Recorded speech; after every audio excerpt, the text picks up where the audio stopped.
আমাকে একটা সাবজেক্টের জন্য অনুরোধ করা হয়েছে, মুজাদ্দিদ কারা এবং ইসলাম প্রচারে মুজাদ্দিদের ভূমিকা কি। মুজাদ্দিদ শব্দের অর্থ হচ্ছে দিন সংস্কারক, মানে দিনের উপরে যখন কোনো বাতিলের আক্রমণ পড়ে, আছর পড়ে। যেমন আমরা সারা জীবন শুনেছি ফাতেহা হবে, আমাদের 40 হবে, 4 দিন হবে, আমাদের উরুস হবে, আমাদের মিলাদুন্নবী। এই জিনিসগুলা ইসলামের মৌলিক বিষয়। এইগুলোকে যখন বন্ধ করার জন্য অসংখ্য বাতিলরা চারদিক থেকে শকুনের মতো ছবল মারে, তখন এই আল্লাহ 100 বছর পর পর একজন কিং পাঠায়, বাদশা পাঠায়, মুজাদ্দিদ পাঠায়। এরা এদের জ্ঞান, এদের এলেম দিয়ে বাতিলের দুরঙ্গ দুমড়ে মুসড়ে করে দেয়। তার মধ্যে এখন হচ্ছে 1400 শতাব্দী চলছে। 1400 শতাব্দীর মুজাদ্দিদ হচ্ছে আলা হযরত আজিমুল বরকত ইমাম ইশকে মোহাব্বত। একটু জবান খুলে বলে সুবহানাল্লাহ। ইন্নাল্লাহা ইয়াবআসু লিহাদিল উম্মাহ আলা রাসিন মিয়াতিন সানা মান ইউজাদ্দিদ লাহা। 100 বছর পর পর আল্লাহ মুজাদ্দিদ পাঠায়। যেমন প্রথম শতাব্দীর মুজাদ্দিদের নাম ছিল ওমর ইবনে আব্দুল আজিজ। দ্বিতীয় শতাব্দীর মুজাদ্দিদ ছিল ইমাম গাজ্জালি রাহমাতুল্লাহ আলাইহি, যাকে বলা হতো ফিলোসোফার, মানে বর্তমান যাদেরকে দার্শনিক বলা হয়। তিনি এমন একজন দার্শনিক ছিলেন। দার্শনিক কেমন ছিলেন একটু খেয়াল করলে বুঝতে পারবেন। ইব্রাহিম আলাইহিস সালাম আল্লাহর কাছে ফরিয়াদ করেছিল, ওয়াইদ ক্বালা ইব্রাহিম রাব্বি আরনি কাইফা ইউহিল মাউতা। আল্লাহ, আপনি কিভাবে মৃতকে জীবিত করেন আমাকে একটু দেখান না। আমার আল্লাহ বলে, ইব্রাহিম একটা কাজ করো, তুমি 4টি পাখি পরিন্দা জবাই করো। জবাই করার পরে 4টি পাখির মাথা তোমার কাছে রাখবে, আর 4টা পাখির গোশত কিমা করে একটা একটার সাথে মিক্স করে ফেলবে। মিক্স করে পাহাড়ের উপর রেখে আসবে। তারপর পাখিগুলাকে আমি আল্লাহর নামে ডাক দেবে। কিভাবে যে তুমি দেখবা মৃত পাখি জীবিত হবে তুমি টের পাবে না। হযরত ইব্রাহিম আলাইহিস সালাম বলে, আমি জবাই করলাম 4টি পাখি, মাথা আমার কাছে রাখলাম, 4টি পাখির গোশতগুলা কিমা বানিয়ে কুচি কুচি করে একটা একটার সাথে মিক্স করলাম। দুনিয়ার কোনো অনুবীক্ষণ যন্ত্র তারা ধরতে পারবে না। আমি পাহাড়ের উপর রেখে আসলাম। আল্লাহর নামে যখন ডাক দিয়েছি, কুন ফায়াকুন বলার সাথে সাথে সমস্ত গোশতগুলা কিমা জুদা জুদা হয়ে প্রত্যেকটা পাখির বোর্ডের ভিতরে লেখে সমস্ত পাখির কল্লার সাথে লেগে গিয়ে আমার সামনে জিন্দা হয়ে গিয়েছিল। এটা ছিল আল্লাহর কুদরত। কিন্তু তোমরা কি জানো সে 4টি পরিন্দা পাখি কি ছিল? ইব্রাহিম আলাইহিস সালাম ছিল। বলেন, 1 নম্বর পাখির নাম ছিল মোরগ, 2 নম্বর ছিল কাক, 3 নম্বর ছিল কবুতর, আর 4 নম্বর ছিল ময়ূর পাখি। একটু জবান খুলে বলে সুবহানাল্লাহ। আমি বললাম, আল্লাহ, এই 4টি পাখি কেন আপনি আমাকে কোরবানি করতে বললেন? আমার আল্লাহ বলে, কোরবানি শব্দের অর্থ হচ্ছে স্যাক্রিফাইস করা। কুল ইন্না সলাতি ওয়া নুসুকি ওয়া মাহিয়ায়া ওয়া মামাতি লিল্লাহি রাব্বিল আলামিন। যদি কোরবানি আমি আল্লাহকে রাজি করার জন্য, আমি আল্লাহ তোমার রক্ত, তোমার মাংস, তোমার কোরবানি রাজি করে ওই পাখির মাধ্যমে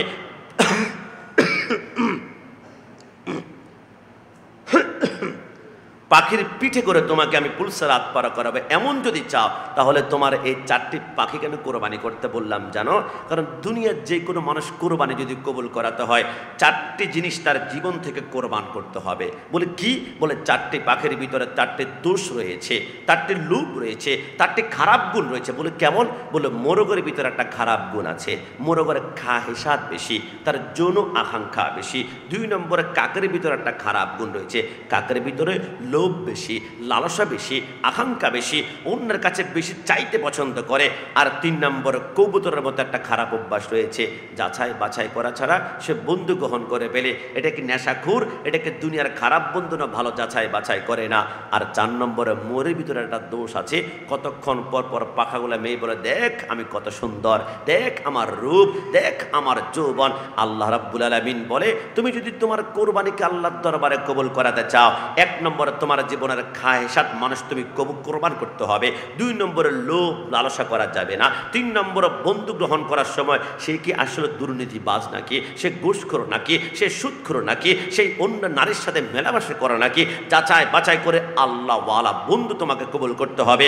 আর 4 নম্বরে তুমি মেম্বার, তুমি চেয়ারম্যান, তুমি এমপি, তুমি শিল্পপতি, যাক আল্লাহ তোমাকে বানিয়েছে, শুকরিয়া করো। কিন্তু মানুষকে তুমি দেখাতে যাবে না যে দেখো আমার বাড়ি, আমার গাড়ি, আমি নেতা, আমি এমপি, আমি মন্ত্রী।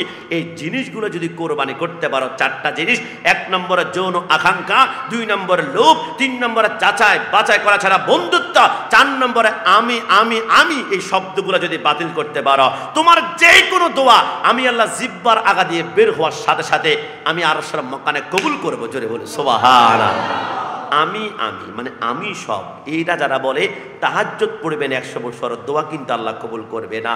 এই জন্য কোন একজন কবি বলেছিল, বকরি কাহে মে তো ছুরি কে নিচে আয়ে, मैना कहे मैना तो सबको दिल में उठाए। মানে বকরি মানে ছাগল, ছাগল ডাক দিয়ে কিভাবে মে মানে আমি আমি আমি। আমার আল্লাহ বলে বেশি বেশি আমি আমি বলেছ, এই জন্য কোরবানি করার জন্য ছুরির নিচে তোমাকে ঢুকিয়ে দিয়েছি। কিন্তু ময়না পাখি কি বলে? মে না আমি না, মে না আমি কিছুই না।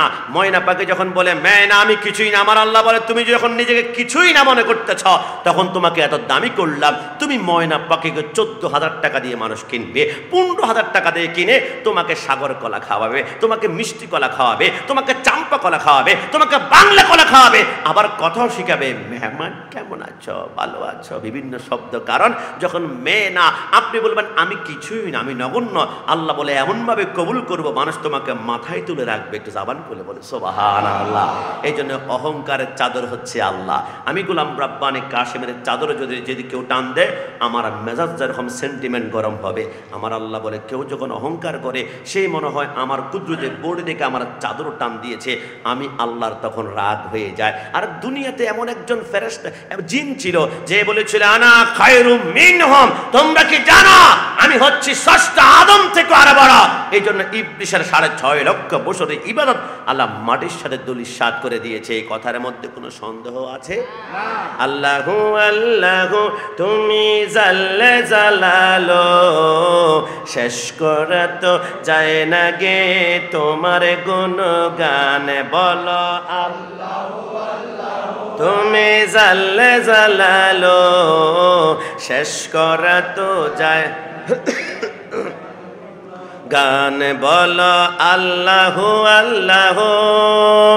তুমি ইউনুস নবীকে আগা মাছের পেটে নিয়া ফেরেশতা পাঠাইয়া দিলা, ইসমি আজম দিয়া দমে দমে হারে দম জপে ইসমে আজম, দমে দমে হারে দম জপে ইসমে আজম। মাছের পেটে থেকে তারে দিলা পরিত্রাণ বলো আল্লাহু আল্লাহু তুমি জাল্লে জালালো, শেষ করা তো যায় না গে তোমার গুণগান। সবাই জবান খুলে একবার বলি আলহামদুলিল্লাহ। দ্বিতীয় শতাব্দীর মুজাদ্দিদ যিনি দিন সংস্কার করেছেন 100 বছরে, এনার নাম হলো ইমাম গাজ্জালি রাহমাতুল্লাহ আলাইহি। তিনি বলেন এই 4টি পাখি থেকে আমি রহস্য বের করার পরে আমার নাম হচ্ছে ফিলোসোফার, আমি হচ্ছে দার্শনিক। একটু জবান খুলে বলি সুবহানাল্লাহ। এবার 5ম শতাব্দীর মুজাদ্দিদ ছিলেন হযরত ইমাম জালালউদ্দিন সুয়ুতী রাহমাতুল্লাহ আলাইহি। রাসূলুল্লাহকে সচক্ষে দুনিয়া জমিনে তিনি 75 বার স্বপ্নে দেখেছেন। একটু জবান খুলে বলে সুবহানাল্লাহ। এরপরে ছিলেন মোল্লা আলী রাহমাতুল্লাহ আলাইহি। মোল্লা আলী কারীকে প্রশ্ন করা হয়েছিল আপনাকে যদি কিয়ামতের ময়দানে আল্লাহ বলে যে এই ইমাম মোল্লা আলী কারী তুমি আমার কদমে তোমার কি কিয়ামতের ময়দানে দিবে যেটা দিয়ে তুমি ফুলসা রাত পার হতে পারবে, তিনি বলেন আমার জ্ঞান হওয়ার পর থেকে জীবনে এক ওয়াক্ত নামাজ ছাড়ি নাই, তবে নামাজ কবুল হয়েছে কিনা আমি গ্যারান্টি দিতে পারবো না। রোজা ছাড়ি নাই, হজ ছাড়ি নাই, সুদ খাই নাই, ঘুষ খাই নাই, গ্যারান্টি দিতে পারি না। তবে হ্যাঁ একটা আমল একদম বুক ফুলিয়ে আল্লাহর কুদরতি কদমে ঢেলে দিব। এটা কি জানো? আল্লাহুম্মা সাল্লি আলা সাইয়্যিদিনা মাওলানা মুহাম্মদ। এটা হচ্ছে রাসূলুল্লাহর উপর দুরূদ শরীফ। আমি জানি দুরূদ শরীফ আর ইয়া নবী সালামু আলাইকা বললে 100% কবুল হবে। কেন জানো? তাহলে শোনো, পৃথিবীর জমিনে আমরা দুরূদ শরীফ পড়ার সময় কি পড়ি? আল্লাহুম্মা সাল্লি আলা। সারা জীবন পড়েছেন, কখনো কি অর্থ জানার চেষ্টা করেছেন? আমরা জানি নাই। আমি যেদিন থেকে জেনেছি ওই দিন থেকে আমি আল্লাহুম্মা সাল্লি আলা পড়ার সময় আমার জান কোরবান হয়ে যায়। আল্লাহুম্মা সাল্লি আলা অর্থ আল্লাহ আপনি নামাজ পড়েন না, রোজা রাখেন না, হজ করেন না, যাকাত দেন না। আসলে আল্লাহ আপনি করেনটাকে? আমার আল্লাহ বলে বোকা, আমার কাজ হচ্ছে একটা, সল্লু আলাইহি ওয়া সাল্লিমু তাসলিমা। আমার বন্ধুর উপর আমি দুরূদ ও সালাম প্রেরণ করি। আল্লাহ যেটা আপনি জবান দিয়ে পড়েন এটা আমাদের অপবিত্র জবান দিয়ে পড়তে পারবো না। এই জবানে মিথ্যা বলেছি, সিটারি করেছি, হারাম খেয়েছি, অন্যের হোক মেরে খেয়ে আমরা হারামি পর্যন্ত হয়ে গিয়েছে, আল্লাহ পারবো না। তখন আমরা কি বলি? আল্লাহুম্মা সাল্লি আলা অর্থ হচ্ছে আল্লাহ আমার পক্ষ থেকে আপনি নিজেই বন্ধুর উপর একবার দরুদ শরীফ পড়ে নিন না। কসম খোদার, এখন যদি আমি একবার বলি আল্লাহুম্মা সাল্লি আলা, সাথে সাথে আল্লাহ আমি কাশিমের পক্ষ থেকে নিজেই তার বন্ধুর উপর একবার দরুদ শরীফ পড়বে, আর আল্লাহ জবান দিয়ে যেটা বের হবে এটা 100% কবুল হয়ে যাবে। জোরে বলে সুবহানাল্লাহ। মোল্লা আলী কারি রাহমাতুল্লাহ আলাইহি বলে, আমি জানি দুরূদ শরীফ পড়ার সাথে সাথে কবুল হয়ে যায়। কিয়ামতের ময়দানে বলবো, আল্লাহ আমি আপনার কদমে আপনার বন্ধুর দুরূদ সালাম প্রেরণ করলাম, ইয়া নবী সালাম আলাইকা। বর্তমান কত গাদ্দার রয়েছে, নবী কি ইয়া নবী সালাম আলাইকা বললে, ইয়া রাসূল সালাম আলাইকা বললে মাথার সেন্টিমেন্ট গরম হয়ে যায়। আলা হযরত আজিমুল বারাকাত 1400 শতাব্দীর মুজাদ্দিদ বলেন, শোনা আমি 30 খণ্ডের ফতোয়া রিজভিয়া লিখেছি, যেটা 35,000 পৃষ্ঠা। শুনো, আমি এত ফতোয়া দিয়েছি, তবে তোমরা যখন আমার কবরটা গর্ত করবে তখন 3.5 হাত করবে না, আমার উচ্চতা যতটুকু আমার উচ্চতা অনুযায়ী কবরটা করবে। সারা জীবন শরীয়তের মাসালা বলেছেন, এখন যে শরীয়ত থেকে একটু ডিঙ্গে সামনে চলে যাচ্ছেন। আলা হযরত বললে শরীয়ত যদি ডিঙ্গানোর কারণে যদি একটু গুনাহগার হয়, গুনাহগার হব, কিন্তু আমি কেন বললাম আমার উচ্চতা অনুযায়ী আমার কবর? জানো, কারণ আমি জানি বিসমিল্লাহি ওয়া আলা মিল্লাতি রাসূলিল্লাহ বলে যখন রসুল আমার কবর আসবে তখন রসুল আমার সামনে দাঁড়িয়ে থাকবে আর আমি বসে থাকবো, এটা হতে পারে না। সারা জীবন তো সংগ্রামই করেছি ইয়া নবী সালাম আলাইকার জন্য। একটু জবান খুলে বলি সুবহানাল্লাহ। আলা হযরত বলে, হে মেহেরাটির ভাইরা, কোন বাতিলকে মারার জন্য সুন্নিরা অস্ত্র ব্যবহার করে না, গোলা বারুদ ব্যবহার করে না, অ্যাটম বোম ব্যবহার করে না। সুন্নিরা উগ্র নয়, সুন্নিরা শান্তিপ্রিয় সুন্নি জনতা। উগ্র কারা আমরা দেখতে পেরেছি, আপনারা দেখেছেন কিনা জানি না। আজকে জুমার নামাজের পরে একটা কবর থেকে লাশ উঠিয়ে তৌহিদি জনতার নামে উগ্রবাদীরা পোড়ানো শুরু করে দিয়েছে। মুসলমান তো, তুমি মুসলমান হয়ে হিন্দুদের মতো আচরণ করলে কেন? আফসোস লাগলো আমার। লোকটার বাড়ি হচ্ছে আপনার রাজবাড়িতে, তিনি নাম ছিল নুরাল পাগলা, তিনি 23শে আগস্ট মৃত্যুবরণ করেছিলেন। তিনার কবরকে কেন্দ্র করে আজকে জুমার নামাজের পরে তৌহিদি জনতার নামে উগ্রবাদী যারা আছে এরা কবরটাকে খুঁড়ে ওইখান থেকে লাশটা বের করে রাস্তার মধ্যে পিটিয়ে পিটিয়ে পেট্রোল বোমা ঢেলে দিয়ে মৃত মানুষের উপর তারা আগুন লাগিয়ে দিয়েছে। এরা কোন তৌহিদি জনতা জানেন? এরা মন্দিরের ভিতরে মূর্তি পাহারা দেয় আর কথায় কথায় মাজারে আক্রমণ করে, আল্লাহর ওলিকে আঘাত করে। তোমরা আল্লাহর ওলির মাজারে আরেকবার আঘাত করে দেখো, গোলামানে মুস্তাফা আঘাত করে দেখো, মুহাম্মদ কা গোলামোं का কাফন ময়লা নেই হোতা। আল্লাহর ওলি যারা এদের কাপড় পর্যন্ত মাটি খায় নাই, নুরাল বাংলারও সেইখানে দেখলাম মাটি পর্যন্ত স্পর্শ করে নাই। একটু জবান খুলে বলে সুবহানাল্লাহ। না না, তোমরা তো তৌহিদি জনতা মানে আল্লাহর প্রতি বিশ্বাস করো, এটাই তো তারা বোঝাতে চায়। তো আল্লাহর কোরআনে কোথাও কি আছে যে লাশকে পোড়ানো যাবে?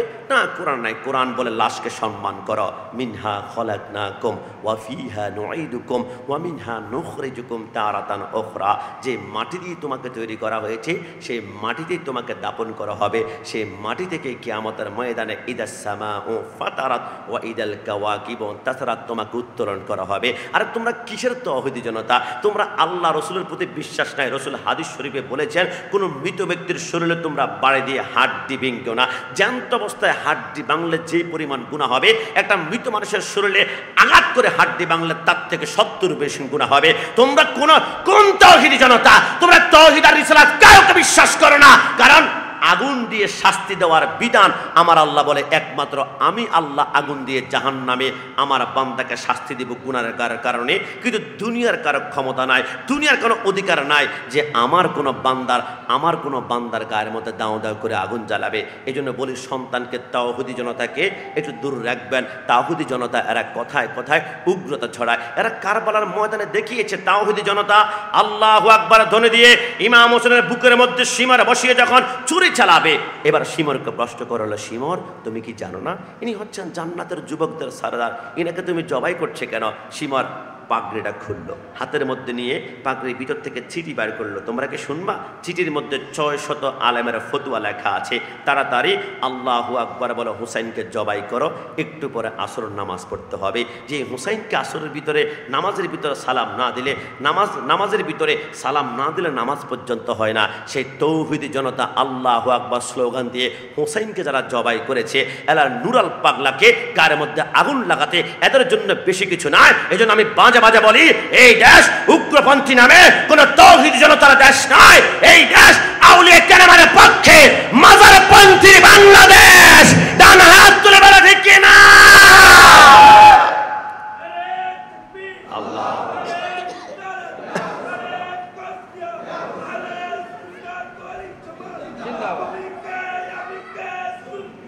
আপনি সন্তানদেরকে মিলাদুন্নবী শিক্ষা দিবেন, সন্তানদেরকে মিলাদ কিয়াম শিক্ষা দিবেন, সন্তানদেরকে ইয়া নবী সালামু আলাইকা শিক্ষা দিবেন। কারণ যেই কলবে রহমাতুল্লিল আলামিনের রহমত থাকে, ওই হাত দিয়ে কখনো মানুষ পোড়ানো যায় না। যেই কলবে রহমাতুল্লিল আলামিন থাকবে, ওই হাত দিয়ে মানুষের ব্যাংকে কখনো আগুন লাগাতে পারবে না।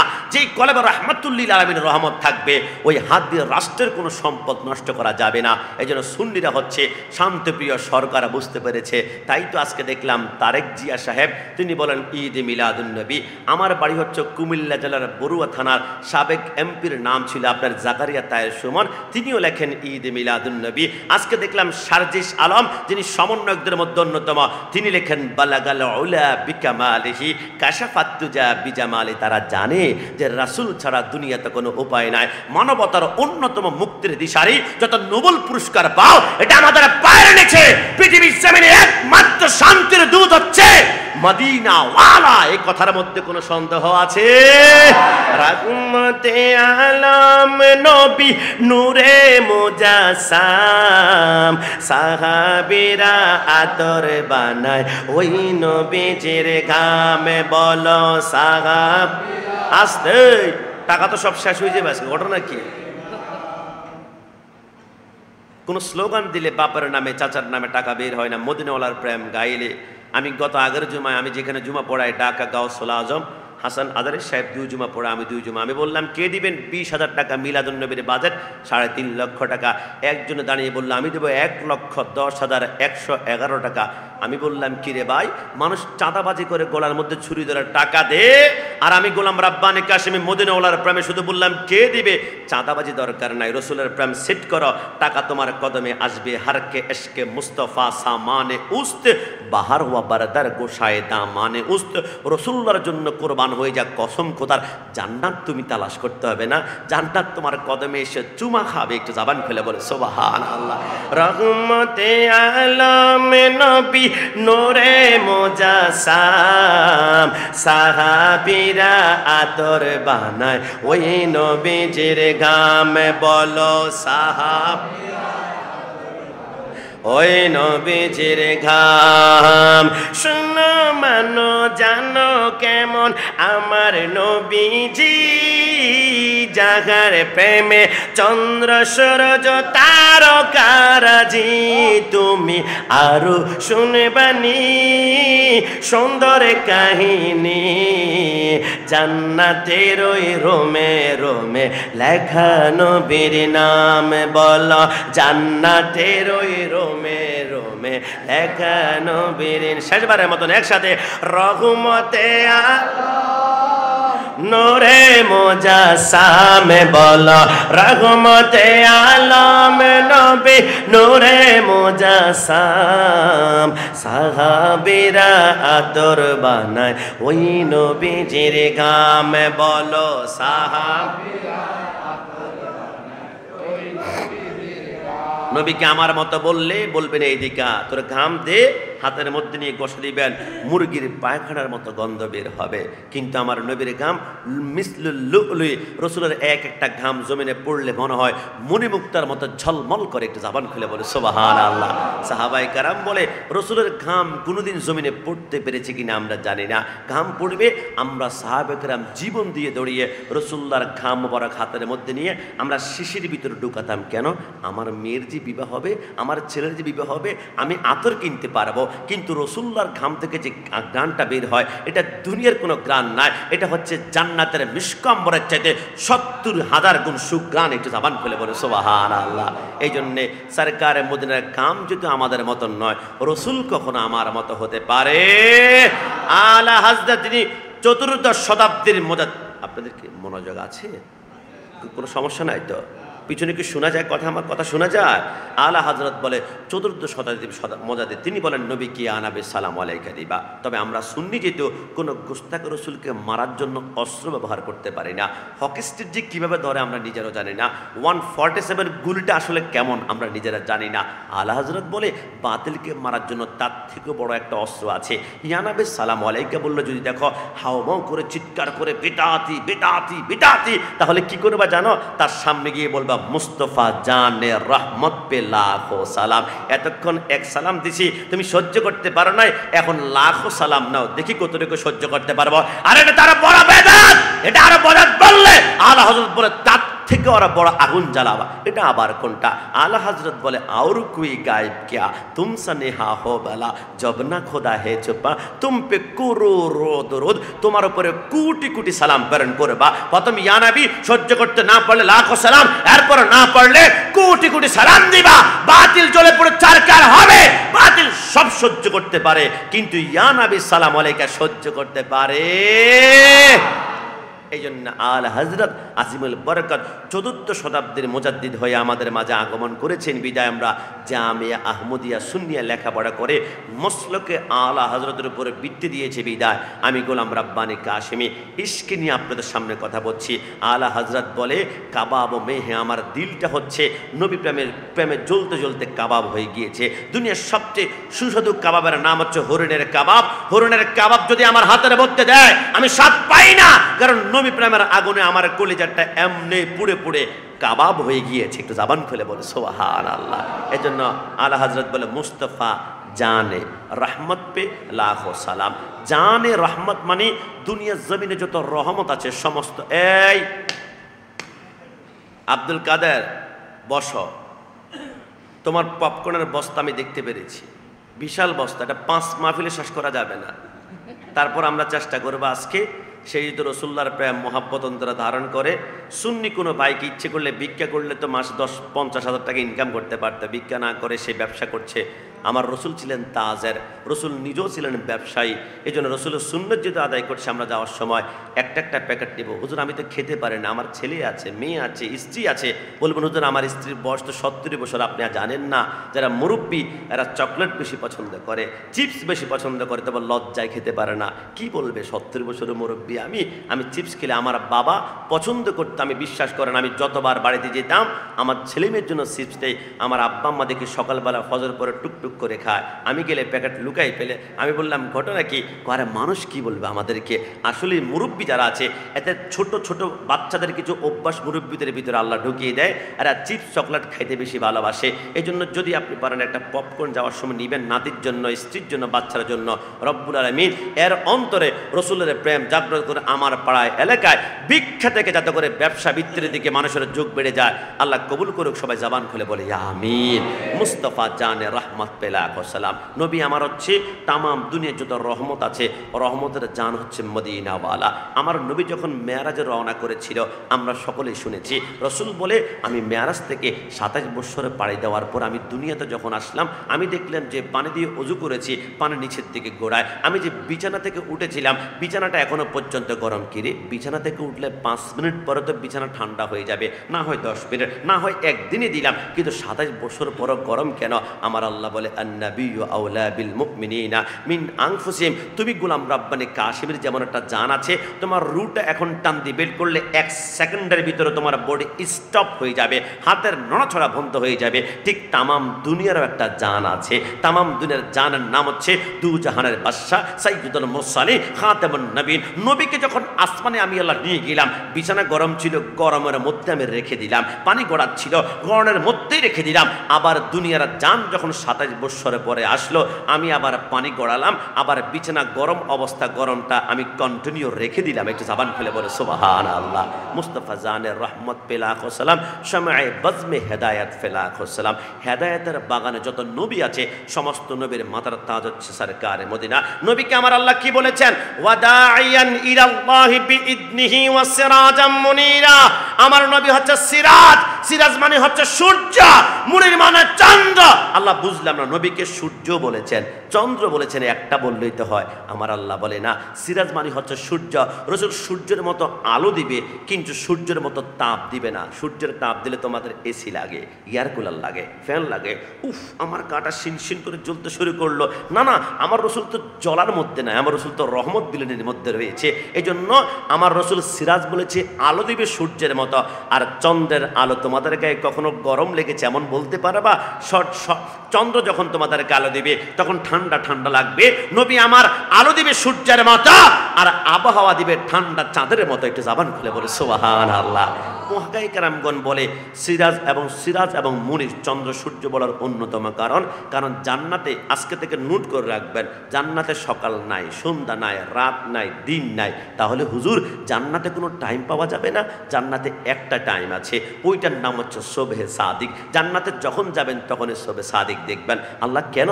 আমার আল্লাহ বলে ওই টাইমে রহমাতুল্লিল আলামিন জন্মগ্রহণ করেছে। তো এই জন্য জান্নাতে আমি আল্লাহ রাত সকাল দুপুরে কিছুই রাখি নাই, শুধু কেবল শোবে সাদিক। যারা মিলাদুন নবীর বিরোধী ফাটি, এরাও কিন্তু মিলাদুন নবীর নেয়ামত ভোগ করে হুজুর কেমন ভাবে? আপনাদের এলাকাতে কোন একটা ওয়াহাবিকে আমি ধরে নিয়ে যাব। কোথায়? চট্টগ্রাম এবার কেয়ার হসপিটালে। ওয়াহাবি বলে হুজুর আমার ডায়াবেটিস। তো ডাক্তার সাহেব বলল আপনাকে 5টা ওষুধ দিয়ে দিলাম, তবে সাথে সাথে আর একটা কথা মনে রাখবেন, 5টা ওষুধ খাবেন, যদি ভালো না লাগে তাহলে সকালবেলা ফজর শোবে সাদেকের সময় একটু হাঁটাহাঁটি করবেন। আপনার সমস্যা কি? আমার রক্তের উচ্চ চাপ রয়েছে, তাহলে সকালবেলা একটু হাঁটাহাঁটি করবেন। ডাক্তার সাহেব দুপুরবেলা হাঁটলে হবে না, রাতের বেলা হাঁটবে না? বলে না। কোন সময়? বলে শোবে সাদিকে হাঁটতে হবে। ডাক্তার ঘটনা কি? শোবে সাদিকে কি আছে? আমার আল্লাহ বলো তোমরা কি জানো না, দুনিয়ার কোনো মেডিসিন যদি তোমাকে সুস্থ না করতে না পারে, শোবে সাদিকে আমার নবী রাহমাতুল্লিল আলামিন জন্মগ্রহণ করেছে। রহমত দ্বারা ওই সময়টা আমি আল্লাহ চারদিকে বরাত করে রাখি। কোন ব্যক্তি যদি ডায়াবেটিস ভালো করার জন্য শোবে সাদিকের সময় হাঁটে, ওষুধ ভালো করতে না পারলো, রাসূলের রহমত দ্বারা আমি আল্লাহ ফজরের সময় তাকে সুস্থই করে দেবে। একটু জবান খুলে বলে সুবহানাল্লাহ।